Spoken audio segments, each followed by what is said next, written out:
came across the barrier. The 16 of Biffle involved, as is the 17 of Ricky Stenhouse Jr.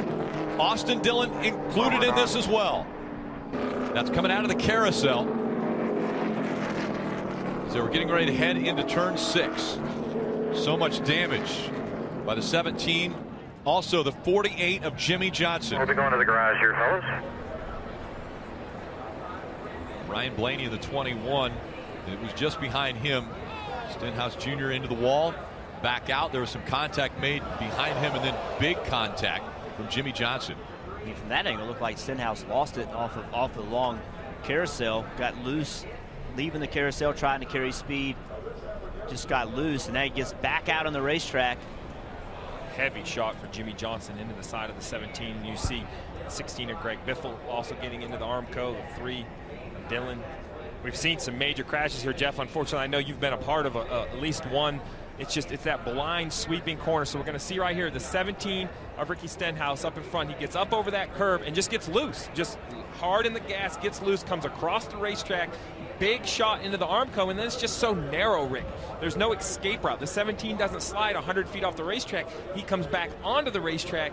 Heavy contact with the 48 of Jimmy Johnson. Well, I had a good run on the 23, and was going to try to get to the left side of him going in turn 6. I was trying to carry my momentum out there. Once I did, the car kind of bounced and got loose. Came across the track and was just spinning, and it was probably pretty hard to see. Cars moving everywhere, and Jimmy just didn't have anywhere to go, and the 16 and the 3 as well. Cars started checking up in front of me, and they all moved out of the way, and the 17 was sitting there stopped. So I remember seeing a door number, and I was so thankful it was the passenger side door, not the driver's side door, because I plowed him. I really hit the car hard, and I was afraid that I might have injured him. But goes to 4. Kevin Harvick involved in this one, as is the 23 of David Reagan. Once again, chase implications. They stay green, and now caution. Now the caution comes out. Kevin Harvick, David Reagan. 2 cars involved in this 4-car incident. See Paul Menard, he had all 4 tires, got into the side of the 6. Now he's up the racetrack. Has to try to find a way back onto the racetrack. A lot of dirt on the track. Drivers can't see. They all get stacked up. Now it's a chain reaction. More than 4 cars damaged. 34 of Chris Buescher was also involved. That's the 34, the yellow and blue on the inside up against the Armco barrier. Riding along with Kevin Harvick.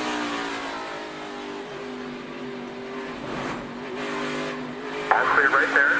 Single pile to the 44, 1 back. And the 77, 27 foot of smoke here.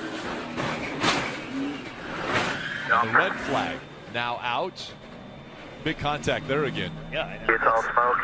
Kevin Harvick could not see the start of that wreck.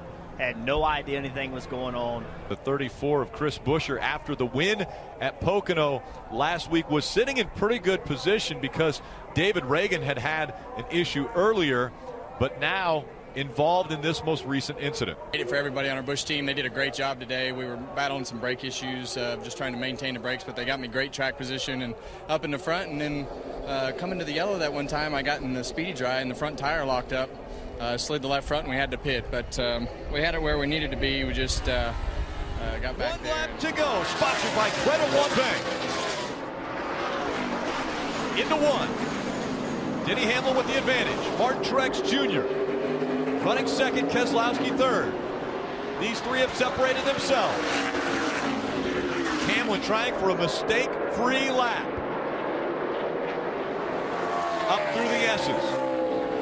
And now to the fastest part of the racetrack. Down the back straight.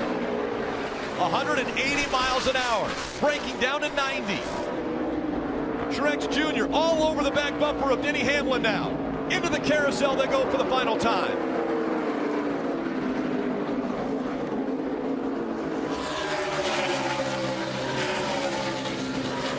Down the chute they go into 6. Hamlin. A car length in front of Furniture Row's Martin Truex Jr. Coming up on the final turn. Martin Truex Jr. is going to be aggressive. Denny Hamlin out front. Aggressive goes around. That's right, Martin Truex Jr. spins. Denny Hamlin will win at the Glen. Let's go, good, buddy. Way to go, guys. Good job. A lot of contact on turn 7. Like the two got into the back of the 78. Martin Truex is not happy about it. There was also contact further back with Allmendinger.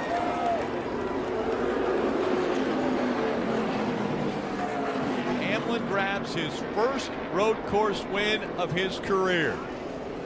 And it's still not settled between the 78 and 2. Hand going out the window for Brad.